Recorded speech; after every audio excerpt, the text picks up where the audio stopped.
ઓમ અસતો મા સદગમય તમસો મા જ્યોતિર્ગમય મૃત્યોર્મા અમૃતમ ગમય. ઓમ શાંતિ શાંતિ શાંતિ.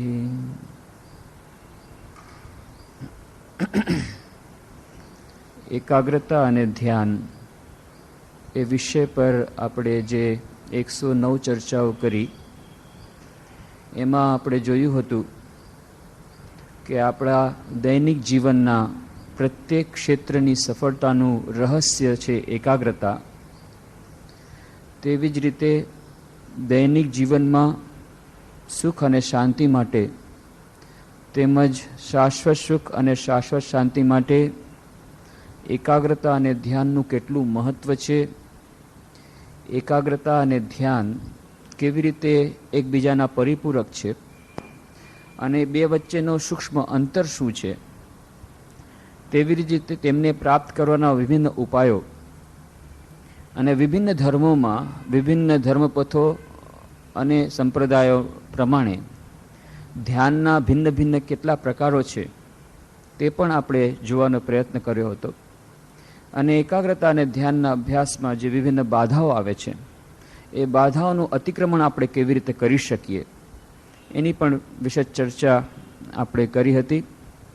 અને આપણે કહ્યું હતું કે એકાગ્રતા અને ધ્યાન માટે ધૈર્યપૂર્વક લાગી રહેવું પડશે. ઇન્સ્ટન્ટ કોફીની જેમ ઇન્સ્ટન્ટ સમાધિ જેવી વસ્તુ નથી હોઈ શકતી, કારણ કે આપણે મનોનિગ્રહની જ્યારે વાત કરીએ છીએ, અષ્ટાંગ માર્ગની વાત કરીએ છીએ, ત્યારે સમાધિ એ અષ્ટમ સોપાન છે અને ધ્યાન એ સપ્તમ સોપાન છે. યમ નિયમ આસન પ્રાણાયામ પ્રત્યાહાર ધારણા પછી જ આપણે ધ્યાનની એ સ્થિતિમાં પહોંચી શકીએ. અને ત્યાં સુધી આપણે યમ નિયમનું યથાશક્તિ પાલન કરવું પડશે, ચિત્ત શુદ્ધિ માટે પ્રયત્ન કરવો પડશે. અને આપણે કહ્યું હતું કે મનની એકાગ્રતા અને મનની શુદ્ધતા એ બંને એક સાથે ચલાવવી પડશે.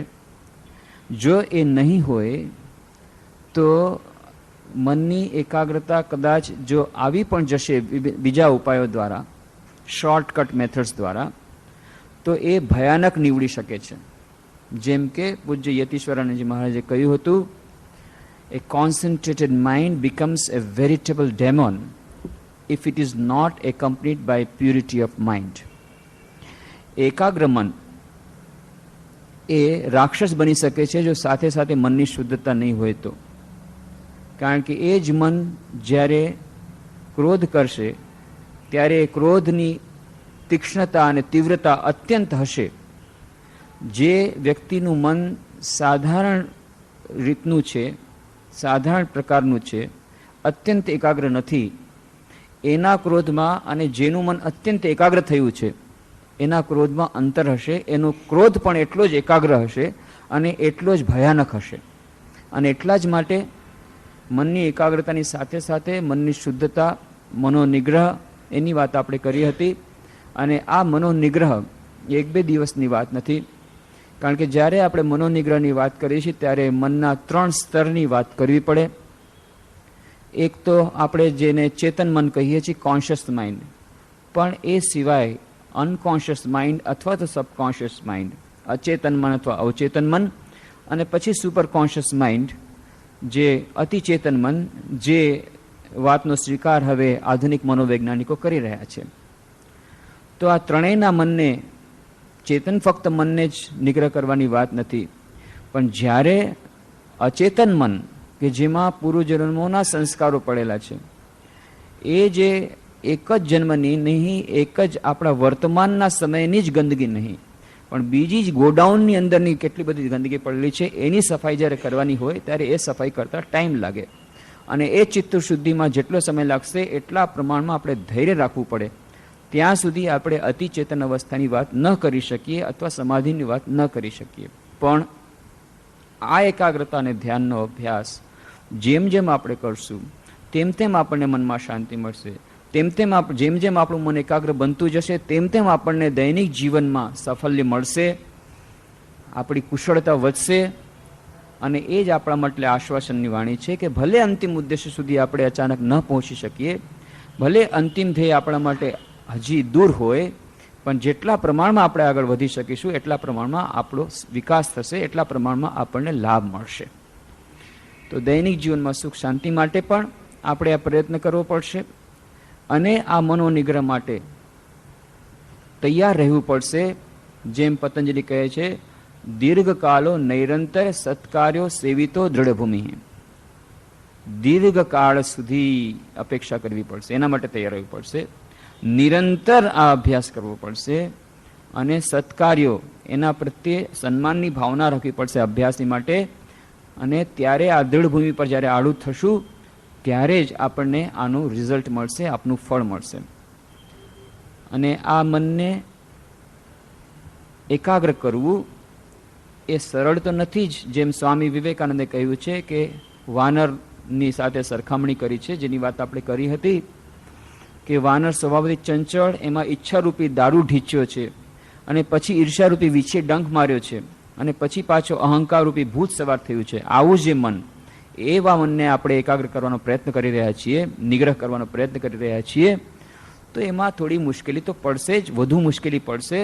જો મુશ્કેલી ન પડે તો આશ્ચર્યની વાત છે. અને એટલા જ માટે શ્રી કૃષ્ણ ભગવાને અર્જુનને જેમ કહ્યું હતું, જ્યારે અર્જુને કહ્યું ચંચલમ હિ મન કૃષ્ણ પ્રમાથી બલવદ્રઢમ તસ્યાહમ નિગ્રહમ મન્યે વાયોરિવશ દુષ્કરમ. હે પ્રભુ, આ મનને વશ કરવું એ વાયુને વશ કરવા કરતાં પણ હું કઠિન માનું છું. અને ત્યારે શ્રી કૃષ્ણ ભગવાન પણ એમાં સૂર પુરાવીને કહે છે, અસંશય મહાબાહો મનો દુર્નિગ્રહમ ચલમ અભ્યાસ એનું તો કૌંતેય વૈરાગેણ છે ગ્રહ્યતે. એ વાતમાં સંશય નથી અર્જુન કે આ મનને નિગ્રહ કરવો અત્યંત કઠિન છે, પણ અશક્ય નથી. અભ્યાસ એનું તો કૌંતેય વૈરાગેણ છે ગ્રહ્યતે. અભ્યાસ અને વૈરાગ્ય દ્વારા આ અશક્ય કાર્ય પણ શક્ય બને છે. પતંજલિ પણ પોતાના યોગ સૂત્રમાં કહે છે, અભ્યાસ વૈરાગ્યાભ્યામ તન નિરોધ. અભ્યાસ અને વૈરાગ્ય દ્વારા આ મનનો નિગ્રહ એ શક્ય બને છે. તો બધી જગ્યાએ અભ્યાસ અને વૈરાગ્ય આ બે મુખ્ય ઉપાયો, બે મુખ્ય ઉપકરણો બતાવ્યા. અને અભ્યાસ અને વૈરાગ્ય એ બંને એકબીજાના પરિપૂરક છે. સાધનાના ક્ષેત્રમાં જ્યારે આપણે વાત કરીએ છીએ ત્યારે અભ્યાસ વગર જો ફક્ત વૈરાગ્ય હોય તો એ લૂલો છે, અને વૈરાગ્ય વગરનો અભ્યાસ એ જાણે કે આંધળો છે. આ સાધનામાં તીવ્રતા અને ગતિ પ્રદાન કરે છે અભ્યાસ. જેમ જેમ અભ્યાસ કરશું, એક્સલેટર ગાડીને દબાવશું એટલી ગાડી આગળ દોડશે. તો એક્સલેટરનું કામ કરે છે અભ્યાસ, પણ ક્લચ પણ છોડવું પડશે. જો ક્લચ નહીં છોડેલી હોય તો પછી આગળ ગાડી નહીં વળે. તો ક્લચ છોડવાનો અર્થ છે વૈરાગ્ય. તો વૈરાગ્ય એ સાધકને દિશા પ્રદાન કરે છે, સાધનાને દિશા પ્રદાન કરે છે, અને અભ્યાસ એ ગતિ પ્રદાન કરે છે. તો અભ્યાસ વગર જો વૈરાગ્ય હશે તો એ લૂલો છે, અને વૈરાગ્ય વગરનો અભ્યાસ એ આંધળો છે. અને એટલા જ માટે બંનેને એ વાર્તા જેમ આવે છે કે એક લૂલો અને એ લંગડો અને એક આંધળો બંને ભેગા થઈ ગયા અને બંને બજારમાં જાય છે. તો આંધળાના માથા પર સવાર થઈ ગયો, એના કાંધ પર સવાર થઈ ગયો લંગડો ચાલી નથી શકતો, આંધળો ચાલી શકે છે. તો આંધળો આગળ જાય છે પણ એને ખબર નથી રસ્તો, એ લંગડો ઉપર બેઠો બેઠો રસ્તો બતાવે છે. તો બંનેનું કામ પતી ગયું. તો જેમ આ આંધળા અને લંગડા એકબીજાને પરિપૂરક છે, એ આંધળા વગર લંગડો ચાલી ન શકે, લંગડા વગર આંધળો ચાલી ન શકે. તો સાધનાના ક્ષેત્રમાં આ જે અભ્યાસ એ ગતિ પ્રદાન કરે છે સાધનામાં, અને તીવ્રતા પ્રદાન કરે છે. જેમ જેમ વધારે અભ્યાસ કરીએ છીએ સ્પીડ આવે છે, પણ એ પછી કઈ દિશામાં લઈ જાય એ માટે વૈરાગ્યની આવશ્યકતા છે. પણ વૈરાગ્યથી આપણે શબ્દથી ડરવાનું નથી. વૈરાગ્ય તો એકમાત્ર એવી વસ્તુ છે જે અભય આપે છે. ભર્તૃહરિ પ્રમાણે, ભર્તૃહરિ બહુ સુંદર શ્લોક કહે છે. ભર્તૃહરિ, રાજા ભર્તૃહરિની વાર્તા તો બધાએ વાંચી જશે. વૈરાગ્ય શતકમ એમનો ખૂબ જ એ પ્રસિદ્ધ ગ્રંથ છે. વૈરાગ્ય શતકમ, નીતિ શતકમ, શૃંગાર શતકમ અને વિજ્ઞાન શતકમ, આ ચાર એમના ગ્રંથો પ્રસિદ્ધ છે. ભર્તૃહરિ એમની ગુફા જોવાનો અવસર મળ્યો. પાછલા શનિવારે જેમ કે કહ્યું હતું કે ઇન્દોર જવાનું થયું હતું. ઇન્દોરમાં કાર્યક્રમ હતો.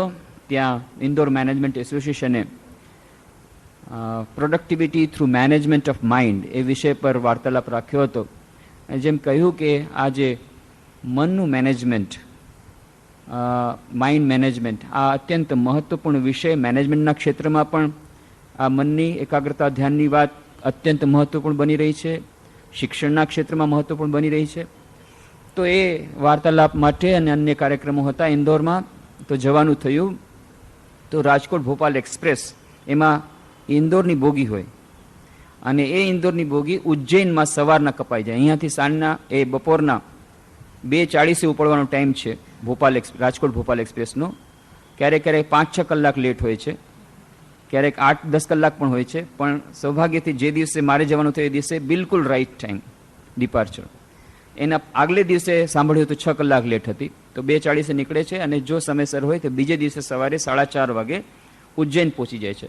પછી ત્યાંથી ટ્રેન આગળ જાય ભોપાલ, અને ઉજ્જૈનનો ડબ્બો, એ ઇન્દોરનો ડબ્બો ત્યાં ઉજ્જૈનમાં કપાઈ જાય અને બીજી ટ્રેનમાં આવે અને 8:30, 9-10 વાગ્યા સુધીમાં ઇન્દોર પહોંચાડી જાય.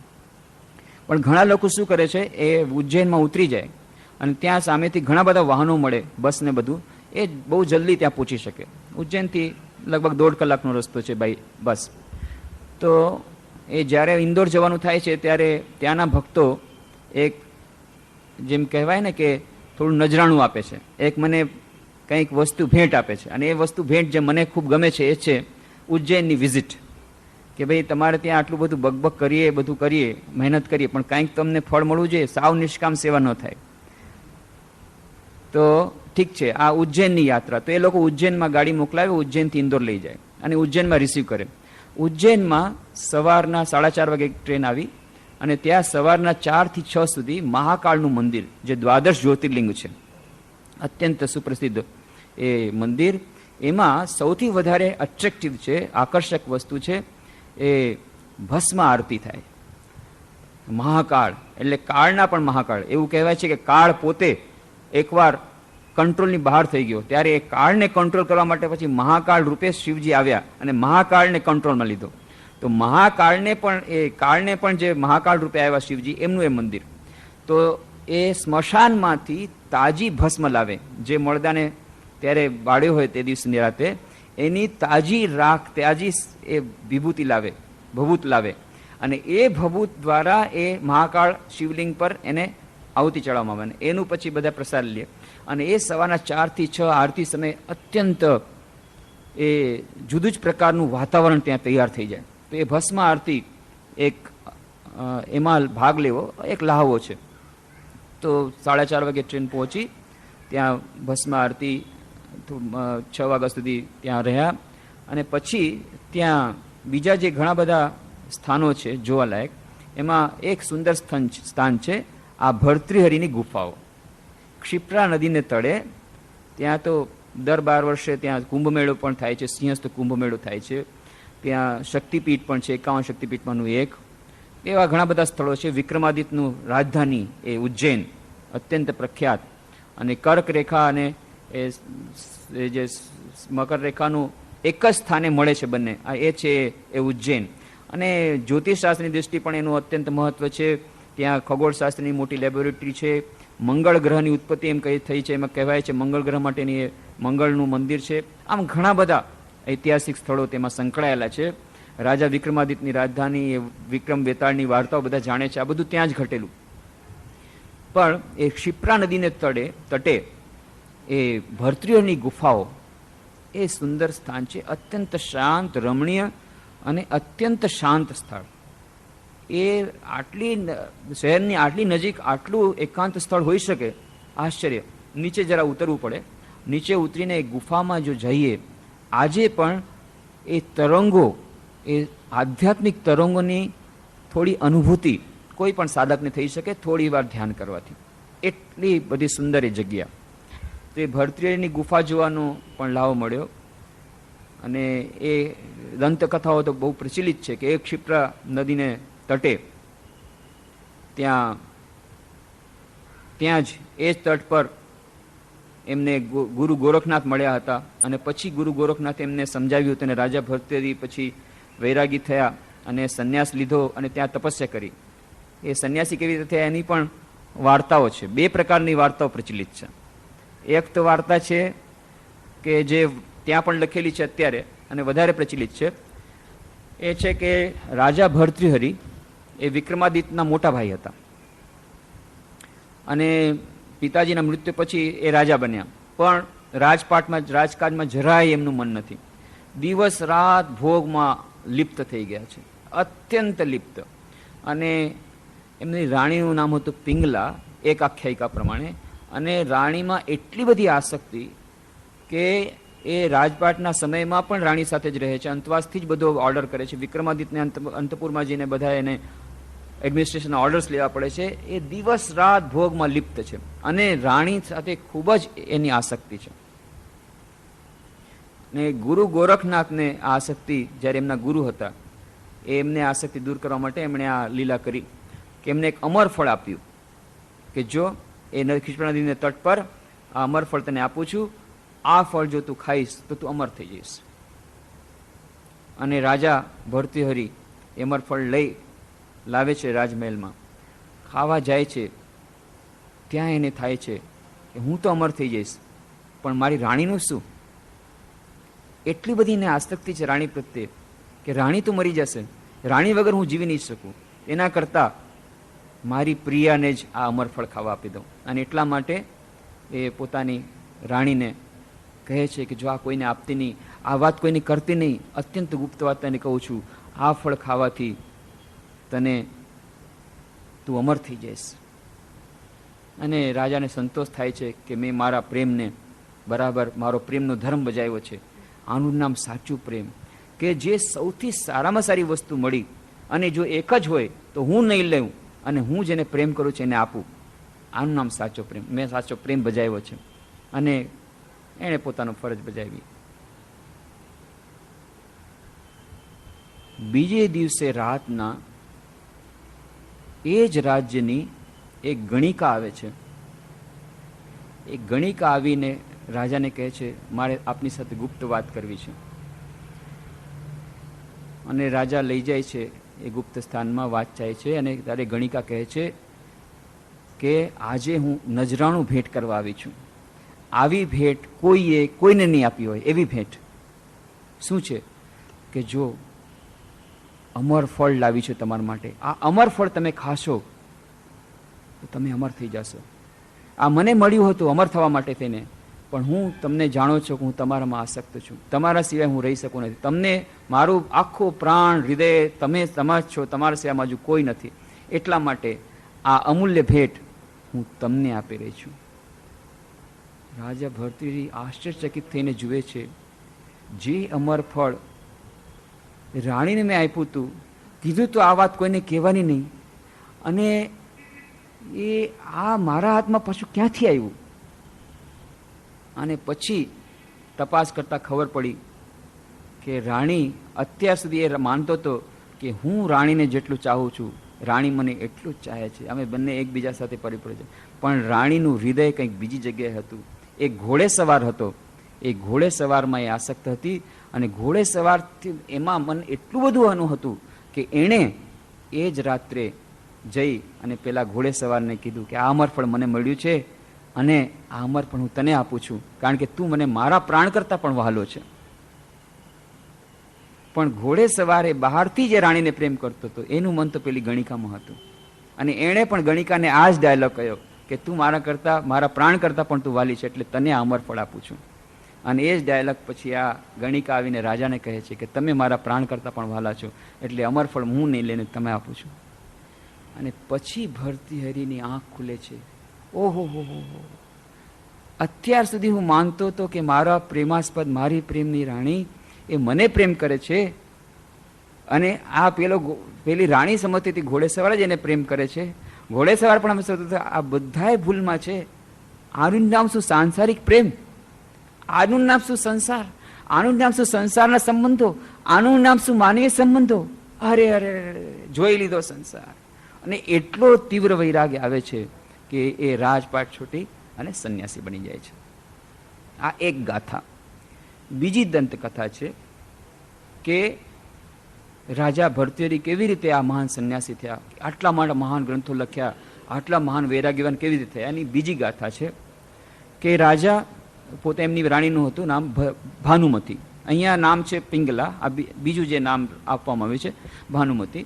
અને વાત તો એક જ છે કે રાણીમાં અત્યંત આસક્ત હતા, રાજપાટ છોડી દીધું, રાજપાટ કરતા નહોતા, પૂરું મન એમાં કંઈ પણ મન નહોતા આપતા, અને એ રાણી સાથે જ હંમેશા સમય વિતાવતા. ભાનુમતી સાથે અત્યંત આસક્ત એમનું મન.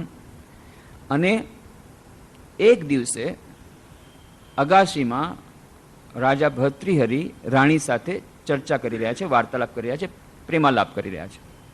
અને ત્યારે નીચેથી જુએ છે તો એક સરઘસ નીકળી રહ્યું છે. ત્યારે કે શેનો અવાજ આવે છે? ત્યારે જોયું સરઘસ સ્મશાન યાત્રા નીકળી રહી છે. ત્યારે કહ્યું કે સામે જુઓ, પેલી બાઈને જુઓ, કેટલી એના પતિ પ્રત્યેની એની આસક્તિ હશે, કેટલા પતિ પ્રત્યેનો સાચો પ્રેમ કે સતી થવા જઈ રહી છે.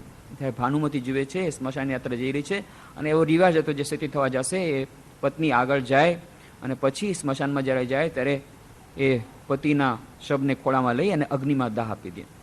ત્યારે રાજા ભર્તૃહરિ કહે છે, જુઓ કેવો આનો મહાન પ્રેમ, અને કેટલી એના પતિ પ્રત્યેની એની ભાવના, ભક્તિ ભાવના કે સતી થવા જાય છે અને ત્યાં અગ્નિમાં પોતાના દેહને ભસ્મીભૂત કરી દેશે. ત્યારે ભાનુમતી રાણી હસે છે કે રાજા આને સતી ન કહેવાય, આને શુરા કયો, શુરા. આ શૂરવીર છે, બહાદુર છે, કે જીવતા એ ચિતામાં સળગવા માટે તૈયાર છે, પણ એને સતી કહેતા નહીં. કેમ? સતી તો એને કહેવાય કે જેને ચિતાની આગની જરૂર ન પડે.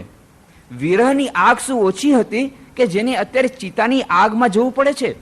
અરે જો સાચી સતી હોત તો વિરહની આગમાં જે વખતે એને ખબર પડી હોત કે મારો પતિ મરી ગયો છે, એક ક્ષણે મરી જાત, પોતાના પ્રાણને ત્યાગ, એના પ્રાણ પોતાની મેળે નીકળી જાત. એ વિરહની અગ્નિ જ એને બાળી નાખત, પણ વિરહની અગ્નિને બાળી નાખતી એટલે એને સતી નહીં કહેતા, એને શુરા કહેજો. ત્યારે ભર્તૃહરિ કહે છે, આ તું કાવ્યની ભાષામાં વાત કરે છે, આ તો કાવ્ય નથી, આ હકીકત હું તને કહી રહ્યો છું. આ વ્યવહારમાં આ બધું ન થાય, તું તો આ કલ્પનાની વાત કરશે. ના, કલ્પના નહીં, હું સાચી વાત કરું છું. ભર્તૃહરિએ ત્યારે જ મનમાં નિશ્ચય કર્યો, આને પાઠ ભણાવવો પડશે કે કલ્પના કાવ્યમાં, સાહિત્યમાં અને વ્યવહારમાં શું અંતર છે એને બતાવવું પડશે. થોડા દિવસ પછી ભર્તૃહરિ મૃગયા કરવા ગયા. 1 દિવસ થયો, 2 દિવસ થયો, 3 દિવસ થયા, પાછા નથી ફર્યા. 4 દિવસ થઈ ગયા. નિયમ હતો ભાનુમતીનો કે 3 દિવસથી વધુ કોઈ દિવસ રાજા બહાર નહીં જાય મૃગયા કરવા, અને 3 દિવસ થઈ ગયા એના પછી ચોથે દિવસથી એ જળ અને અન્નનો ત્યાગ કરી દેશે, જ્યાં સુધી પાછા નહીં આવે ત્યાં સુધી. આ નિયમની ભર્તૃહરિને ખબર છે, એટલા માટે ક્યારેય 3 દિવસથી વધારે નથી કરતા. એક જ દિવસ ચોથે દિવસે મોડા આવ્યા હતા ત્યારે એને અડધો દિવસ સુધી ઉપવાસ કર્યા, તેને ખબર છે. એટલા માટે આ દિવસ સુધી 3.5 દિવસથી વધારે કોઈ દિવસ નથી ગયા. 4 દિવસ થઈ ગયા, અન્ન જળ ત્યાગી દીધા ભાનુમતીએ. 5મે દિવસે સવારના એક ઘોડે સવાર આવે છે, આવીને પૂરપાટ સીધો રાણી મહેલમાં જાય છે. બધા પૂછે છે, રોકવાનો પ્રયત્ન કરે છે કે રોકાતો નથી, કાળા કપડાં પહેરેલા છે. આવીને ભાનુમતીને આવીને સામે ઊભો રહે છે, કે છે શું છે? તો કંઈ સમાચાર મારે આપવા છે, પણ મારી જીભ ઉપડતી નથી. બહુ જ ખરાબ સમાચાર છે. કે ના, તમે કયો, સંકોચ નહીં કરો. અને ત્યારે કહે છે, રાજા ત્યાં મૃગયા કરવા ગયા હતા, દેહાંત થઈ ગયું. જ્યાં આ શબ્દ સાંભળ્યા ભાનુમતી તરત જ નીચે જમીન પર પડી ગઈ, પ્રાણ પંખેરું ઉડી ગયા, મરી ગઈ. ખરેખર એનો પ્રાણ ઉડી ગયો, મરી ગઈ. થોડા વખત પછી રાજા ભર્તૃહરિ પાછા આવે છે. આવીને જુએ છે, અરે આ તો ખરેખર સાહિત્ય અને કાવ્યને વ્યવહારમાં બતાવી દીધું, ખરેખર એના પ્રાણ નીકળી ગયા. અને પછી કલ્પાંત આરંભ કરે છે, રડવાનું પ્રારંભ કરે છે રાજા એ રાણીના માતાને ગોદમાં લઈને. અને પછી તો જે કલ્પાંત, અરે જે રાણી મને આટલો પ્રેમ કરતી હતી, હું જેને આટલો પ્રેમ કરતો હતો, એણે મેં જ આવી રીતે મારી નાખી આ પરીક્ષા લેવા માટે થઈને.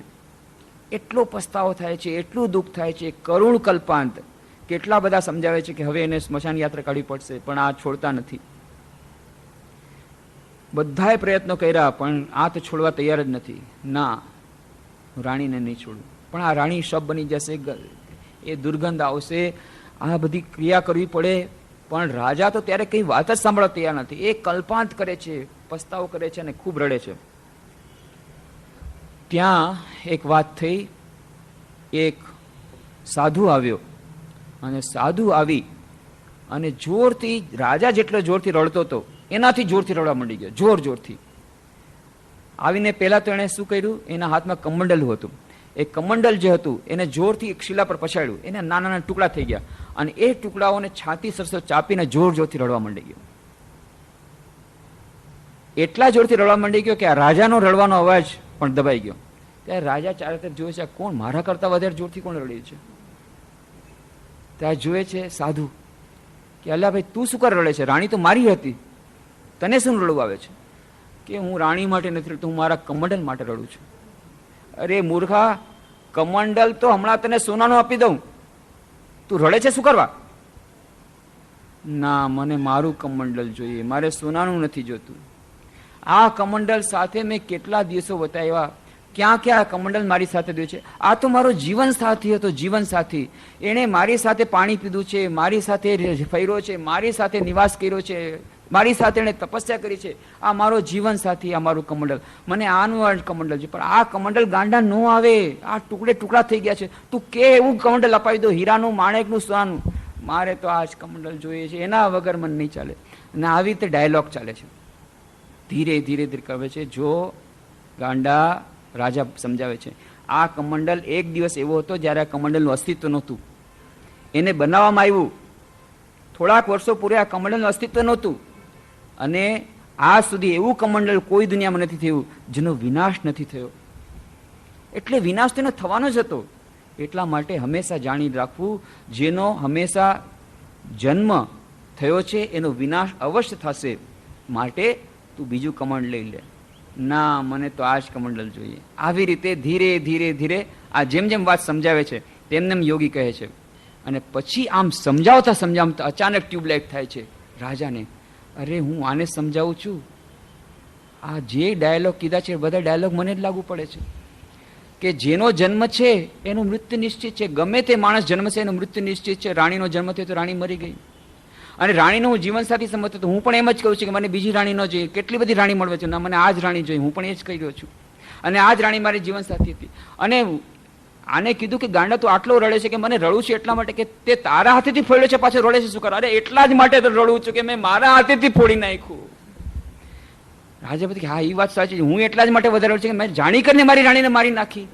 પરીક્ષા લેવા જતા એને તો કોઈ હાર્ટ એટેક નહોતા આવ્યો, કોઈ જાતનો રોગ નહોતો. મેં પરીક્ષા લેવા માટે થઈને મારી હાથેથી મારી, એટલે મને થાય છે કે આનો કેસ મારો કેસ બિલકુલ સમાન છે. તો હું આને પ્રબોધ આપું છું, હું આને બોધ આપું છું, મારે જ બોધ લેવો જોઈએ. અને છેવટે ધીરે ધીરે જ્ઞાન થાય છે. પછી ખબર પડે છે સાધુ બીજા કોઈ નહીં, ગુરુ આવ્યા હતા ગોરખનાથ, એને જ્ઞાન આપવા માટે ગુરુને શરણે જાય છે. અને પછી કહે છે ગુરુદેવ હું સમજી ગયો છું, આ બધું અનિત્ય છે અને મારે હવે સંન્યાસ લેવો છે. તો કે એટલા જલ્દી નહીં, મરકટ વૈરાગ્ય નહીં લેવાનું. અત્યારે તને એટલા માટે વૈરાગ્ય આવ્યો છે કારણ કે રાણીની સાથે તારો વિરહ થયો છે. જો અત્યારે રાણી જીવતી થાય તો પણ તારો વૈરાગ્ય ટકે તો હું માનીશ કે તારો વૈરાગ્ય ઠીક છે. તો કે ના, હું સાચું કહું છું, હવે મને બરાબર ખબર પડી ગઈ છે આ દુનિયામાં બધું અનિત્ય છે અને મારે તો હવે વૈરાગ્ય જ લેવો છે. અને ત્યારે એમ કહે છે, આખ્યાયિકા કહે છે કે એની પરીક્ષા કરવા માટે ભાનુમતીને જીવતી કરી દીધી, જીવતી થઈ ગઈ. પણ કહે છે ના, મારો તો દૃઢ નિશ્ચય છે, મારે તો વૈરાગ્ય લેવો છે, મારે ભેષ ધારણ કરવો છે, મારે તપસ્યા કરવી છે. અને એ તપસ્યા કરવા નીકળી જાય છે ક્ષિપ્રા નદી તટ પર. એ ગુફા અત્યારે પણ છે જ્યાં એમણે ખૂબ કઠોર તપસ્યા કરી હતી. એટલી કઠોર તપસ્યા, યોગાસન કર્યા, એવી યોગની શક્તિ આવી ગઈ કે એમ કહેવાય છે કે ઇન્દ્ર એને હંમેશા કોઈ પણ તપસ્યા કરે એટલે સૌથી પહેલા ઇન્દ્રને ડર લાગે કે કદાચ મારું ઇન્દ્રાસન માટે આવે છે. એટલે ઇન્દ્ર પછી પોતાની બધી વાતો કરે. તો એણે પછી આ પહાડ, મોટા કોઈ રાક્ષસને મોકલો એ પહાડને આખો દાબી દેવા માટે થઈને. અને ત્યારે એક હાથેથી આમણે પકડ્યો ભર્તૃહરિએ, ને પોતાની શક્તિ દ્વારા આ શિલા જે નીચે આવતી હતી એને રોકી દીધી. એ હાથના ડાઘ અત્યારે પણ બતાવે છે. એમાં કેટલું સાચું છે કોણ જાણે, પણ એ હાથના ડાઘ બતાવે છે. અને વાત ખરી છે, જ્યાં ગુફા છે એની પાસેના ભાગમાં એ લોકોની જે ગુફાઓ નીચે પડી રહી છે એટલા માટે એ લોકોને વુડન સપોર્ટ દેવો પડે છે. આજકાલ વુડન સપોર્ટ દીધો છે થોડા વર્ષ પહેલા. પણ આ જે ભાગ છે તે હજી પણ ત્યાં સપોર્ટની જરૂર નથી પડી. એ પથ્થર જાણે કે બે ટુકડા થઈને આવી રહ્યા હોય એવી જાતની વાત છે. પણ એમાં કેટલું સત્ય છે, કેટલું મિથ્યા, એનામાં નહીં જઈએ. ઐતિહાસિક કેટલું તત્વ છે એમાં આપણે જવાની જરૂર નથી. પણ જે વાત કે ભર્તૃહરિને આવી રીતે આ તપસ્યા કરી હતી, એના વાઇબ્રેશન્સ, એ તરંગો અત્યારે પણ છે. બાજુમાં જ છે એ ગોપીચંદની ગુફા, જ્યાં ગોપીચંદે તપસ્યા કરી હતી. ગોપીચંદ એ ભર્તૃહરિનો ભાણેજ હતો અને એની વાર્તા પણ અત્યંત રસપ્રદ છે. ગોપીચંદની જનની જીવો રે ગોપીચંદની અત્યંત એ સુપ્રસિદ્ધ ગીત છે. અને એ ગોપીચંદની જનની માટે થઈને એટલા બધા ગીતો લખાયા છે. રાજસ્થાન અને ગુજરાતમાં ઘણી જગ્યાએ ગામડાઓમાં ગવાય છે. એની આખ્યાયિકા છે. ગોપીચંદ એ રાજા યુવાવસ્થામાં છે અને આંગણામાં રાણીઓ એને ચંદનથી સ્નાન કરાવી રહી છે. અચાનક ગોપીચંદના દેહ પર, એ ખુલ્લું ઉઘાડું દેહ હતું, એ સુંદર એ શરીર સોનેરી રંગનું, એના ઉપર કંઈક એને લાગ્યું કે ઉપરથી કંઈક પડ્યું, ગરમ ગરમ કંઈક લાગ્યું. ઉપર જુએ છે તો જુએ છે જનની માતા મેનાવતી ઉપર ત્યાં ઊભી છે અને એ એમના આંખમાંથી આંસુની ધાર ચાલી રહી છે. એ આંસુની ધાર આ શરીર પર પડી છે અને એને કારણે શરીરમાં એમ લાગે છે કે કંઈક ગરમ પડ્યું. એટલે આશ્ચર્યચકિત થાય છે ગોપીચંદ કે કોઈ જાતનું દુઃખ મારી માતાને નથી. બધી રીતે હું એમને સાચવું છું, મને પણ કોઈ જાતનું દુઃખ નથી. આટલી સરસ રીતે બધો સંસાર ચાલી રહ્યો છે, તો કેમ આજે માતા રડી રહી છે? તો તરત જ રાજા જઈને કહે છે ગોપીચંદ, માં મને કહો તમને શેનું દુઃખ છે, તમે શેમ રડી રહ્યા છો? ના કે કાંઈ નહીં, અમસ્તું મને રડવું આવી. નહીં નહીં, તમારે કહેવું જ પડશે. મેનાવતી માતા બહુ જ મુશ્કેલીમાં પડી ગઈ. કેવી રીતે કહેવું? કારણ કેવી રીતે કહેવું? કારણ કે એ કારણ કહેવાથી તો પછી બહુ મુશ્કેલ થઈ જશે. પણ મન કઠણ કરી, કાળજું કઠણ કરી અને સાચું જે કારણ હતું કહી દીધું કે જો હું જોઈ રહી હતી, તારું આટલું સુંદર શરીર છે, એટલું સુંદર શરીર તારું, મને તરત જ તારા પિતાની યાદ આવી ગઈ. તારા પિતાજીનું શરીર પણ આટલું સુંદર હતું, પણ યુવા અવસ્થામાં જ કાળે એમનો પ્રાણ હરી લીધો. ત્યારે હું અત્યંત દુઃખિત થઈ ગઈ. પછી મારા ગુરુ જલંધર પાસેથી મને થોડી શાંતિ મળી. એમણે મને જ્ઞાન આપ્યું અને એમણે કહ્યું કે શરીર નશ્વર છે, દરેકે દરેક વસ્તુનો નાશ અવશ્યંભાવી છે. આ બધું જ્ઞાન એમણે મને આપ્યું છે. અને આજે જ્યારે તારું શરીર જોયું, અચાનક મને લાગ્યું, અરે આ સુંદર શરીર, આ પણ એક દિવસ રાખમાં મળી જશે, જેમ તારા પિતાનું શરીર રાખમાં મળી ગયું હતું. આ પણ શું નશ્વર છે? એટલા માટે મને ખૂબ જ દુઃખ થયું છે.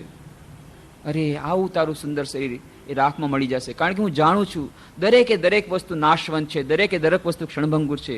મારા ગુરુદેવે મને આ શિખામણ આપી છે. એટલા માટે મારું મન અત્યંત કુંઠિત છે, અત્યંત વ્યથિત છે. અને ત્યારે ગોપીચંદ રાજા કહે છે, માં તમારું દુઃખ હું દૂર કરવાનો પ્રયત્ન કરીશ, હું અમર બનવાનો પ્રયત્ન કરીશ, હું સાધના દ્વારા અમર બનવાનો પ્રયત્ન કરીશ. માતા કહે છે, હા બેટા, તું જા, તું રાજપાટ છોડી દે, તું સાધના કરવા જા, ગુરુ જલંધર પાસે જા, એ મહાન જ્ઞાની છે, એની પાસેથી તને વૈરાગ્યની શિખામણ મળશે. વિશ્વના ઇતિહાસમાં કહેવાય છે કે પહેલી વાર અને કદાચ છેલ્લી વાર, અથવા તો બહુ એવા ઓછા દૃષ્ટાંતો હશે કે જનની પોતે પુત્રને કહે કે તું સંન્યાસ લે, કહે કે તું વૈરાગ્ય ધારણ કર, કહે કે તું રાજપાટ છોડી દે, કહે કે તું સાધનામાં જા. આવું અત્યંત દુર્લભ છે. કેટલા બધા એ માતાઓ, જનનીઓ, કેટલી બધી માતાઓ હશે જે પોતાના પુત્રની હંમેશા એની શુભેચ્છા એમની સાથે હોય, હંમેશા એમના માટે દિવસ રાત જુરે, દિવસ રાત એના માટે પ્રયત્ન કરે. પણ એવી માતાઓ આ વિશ્વમાં બહુ જ ઓછી હશે કે જેઓ પોતે પોતાના પુત્રને સંન્યાસનો ઉપદેશ આપે અને સંન્યાસ લેવાનો એમને શિખામણ આપે. એવું કાળજું કઠણ કરી અને મોકલે છે. રાજા જલંધર પાસેથી જ્ઞાન પ્રાપ્ત કરે છે, એમને સાચો વૈરાગ્ય પ્રાપ્ત થાય છે, સંન્યાસ ગ્રહણ કરે છે, અત્યંત કઠોર સાધના કરે છે. અને જ્યારે જ્ઞાન પ્રાપ્ત થાય છે પછી એ રાજા કરીને પાછા ફરતા નથી. મેનાવતીને કદાચ એવી મનમાં ધારણા હશે કે આ ખરેખર અમર થશે અને પછી રાજપાટ કરશે. પણ હવે તો આને જ્ઞાન થઈ ગયું હતું કે અમર એટલે શું, રાજપાટ શું. અમર શરીર અમર થવાનું નથી, આત્મા જ અમર થાય છે. અને રાજપાટ જેનો રાજ કરવાનું છે એ પોતે પણ ક્ષણભંગુર છે. આ બધું જ્ઞાન પ્રાપ્ત થઈ ગયું. પછી મેનાવતીને હવે પહેલા મેનાવતી શિખામણ આપી, અને હવે એ રાજા ગોપીચંદ જ્યારે સંન્યાસી થઈ ગયા મહાન, ત્યારે એ પાછા મેનાવતીને શિખામણ આપે કે સાચો સંસાર શું છે. તો એ ગોપીચંદે જે કઠોર તપસ્યા કરી હતી એ ગુફા પણ ત્યાં છે. તો જે વાત કરે છે અહીંયા એ ભર્તૃહરિની વાત છે, વૈરાગ્ય શતકમની. બહુ સુંદર શ્લોક એમણે કહ્યો છે. અત્યારે આપણે વૈરાગ્યના નામથી જ ડર લાગે છે, પણ ખરેખર એ કહે છે ભર્તૃહરિ કે વૈરાગ્ય એક જ એવી વસ્તુ છે જે અભય આપે છે. પણ આપણે વૈરાગ્યનો અર્થ સમજતા નથી. પણ જ્યારે એકવાર વૈરાગ્ય આવી જશે ત્યારે ખબર પડશે કે વૈરાગ્ય એક જ અભય વસ્તુ છે. કહે છે ભર્તૃહરિ, ભોગે રોગ ભયમ, કુલે ચ્યુતિ ભયમ, વિત્તે નૃપાલાદ ભયમ, મૌને દન્ય ભયમ, બલે રિપુ ભયમ, રૂપે જરાયા ભયમ, શાસ્ત્રે વાદ ભયમ, ગુણે ખલ ભયમ, કાયે કૃતાંદાત ભયમ, સર્વમ વસ્તુ ભયાન્વિતમ, ભુવિ નિણામ વૈરાગ્યમ એવમ અભયમ. બધી વસ્તુઓ ભયથી, આ સંસારમાં ભયથી વ્યાપ્ત છે. એક જ વસ્તુ એવી છે કે જે અભય છે, જે ભય વિનાની છે, અને એ છે વૈરાગ્ય. ભોગે રોગ ભયમ, ભોગમાં રોગનો ભય છે. અત્યારે વિશ્વમાં મોટા ભાગના લોકો એક ભયથી પીડાઈ રહ્યા છે, અને એક પ્રકારના રોગથી પીડાઈ રહ્યા છે, એક પ્રકારના રોગના ભયથી પીડાઈ રહ્યા છે. એ રોગની રસી હજી શોધ કરવામાં આવી નથી. અને જે અત્યંત ભોગપરાયણ જે દેશો છે ત્યાં એના માટે સૌથી વધુ ભય છે એ રોગ માટે થઈને. અને અત્યારે લાખો લોકો, કરોડો કદાચ હશે, પણ અત્યારે લાખો લોકો રેકોર્ડમાં વિશ્વમાં વિભિન્ન દેશોમાં HIV પોઝિટિવ છે. અને બધાએ ભયથી આક્રાંત છે ક્યારે રોગ આવશે, અને પછી એનો કોઈ ઇલાજ હજી સુધી, આજની ડેટ સુધી કોઈ ઇલાજ નથી. એઇડ્સનો કોઈ ઇલાજ નથી. જ્યારે આવ્યો પછી મરણ નિશ્ચિત છે. અને એટલા જ માટે ખાસ કરીને જ્યાં જ્યાં ભોગ વધારે છે ત્યાં વધારે રોગ છે, એનું ડાયરેક્ટ પ્રપોર્શનમાં વધારે છે. અને એટલા માટે જે લોકો ભોગ વધારે કરી રહ્યા છે એ બધા અત્યારે મહાન ભયથી પીડાઈ રહ્યા છે, આ રોગના ભયથી. ભોગે રોગ ભયમ, કુલે ચ્યુતિ ભયમ. જે લોકો ઉચ્ચ કુળના છે એ લોકોને હંમેશા ડર લાગે છે ક્યારે આપણું નામોશી થઈ જશે. થોડાક દિવસો પહેલા એક મહાન એક શેઠ હતા, કરોડપતિ હશે કે લાખપતિ હશે, બહુ પૈસાવાળા હતા, ઝેર પીને આત્મહત્યા કરી લીધી. શું કરવા? કારણ કે એમની દીકરીએ કોઈ છોકરા સાથે ભાગી ગઈ.